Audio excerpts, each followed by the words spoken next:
Hey guys, it's me, Gabriel, of the Wolfpack, and your young here, coming to you tonight for your evening spark, reflected ideas. Now, the basis of this revolves around salvation's keynote, that it all stems down to pretty much what it is that what you see, it reflects a process in your mind that starts with an idea of what you want. Now, some way what to consider with this is that that's something on my tongue. What to consider with this is that what you want isn't the idea of what you want.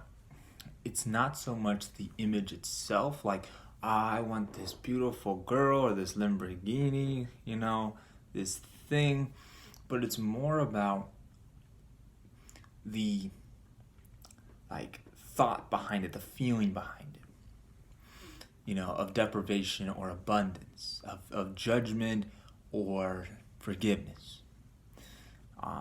Because as you see within, so are you going to see without. So that's why it's so important to ask for love.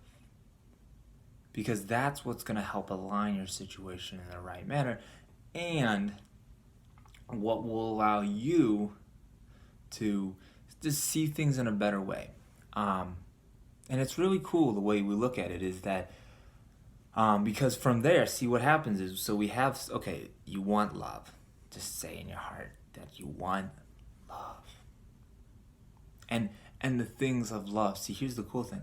Images, your mind will make up images of those things, whatever they may be. And this is why it's important for us to be willing to let go of certain things, and also to recognize that the Holy Spirit has all of our needs fulfilled. So if something doesn't happen in the right way, or doesn't happen how we may want it to, we're open and fluid to be able to move as we need to. So we're not, it has to happen this way.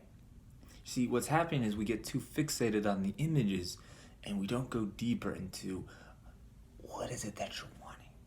Because if you attack, you're in telling your mind, as much as we may say we don't want attack or fear, when you're exhibiting those traits and qualities, in a lot of ways you're looking to the body as the end, as an end, and not a means, and more than that, a means of attack. And so then you get this whole mistrusting, misunderstanding situation. And so it's imperative that in this process, we allow ourselves to be open to the movement of the Holy Spirit and the teaching of it, of Him. And then from there, see, what's going to happen is we're going to seek after those things that we think are important, because we're going to hold them as valuable.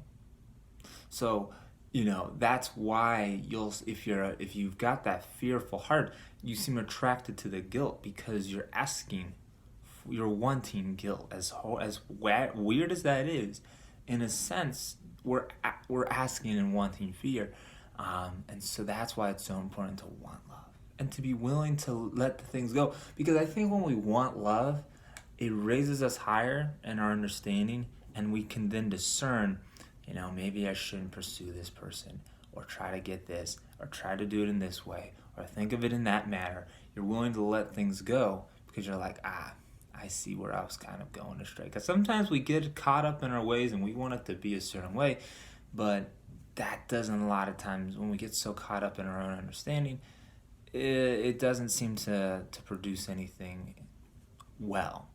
And so then from there, what happens is then those images get projected outward. So if you have a hateful vindictiveness towards a brother through judgment, it's going to regard the world as condemned. The world seems so horrible. Oh my gosh, kind of mentality. This person's the worst.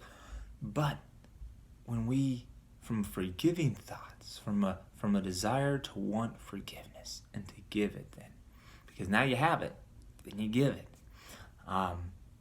From there, a gentle world comes forth, where mercy, with mercy for the Holy Son of God, to offer Him a kindly home where he can rest for a while before he journeys on and help his brothers walk ahead with him and find the way to heaven and to God.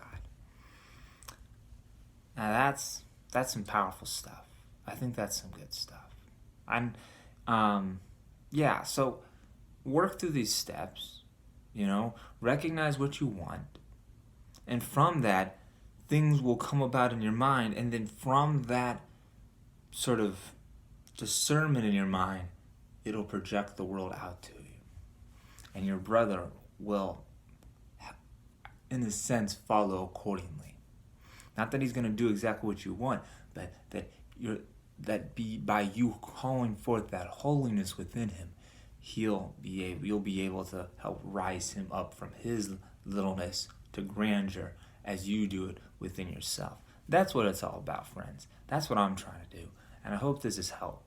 So, from the Wolfpack to you, Godspeed, and we wish you well. Peace.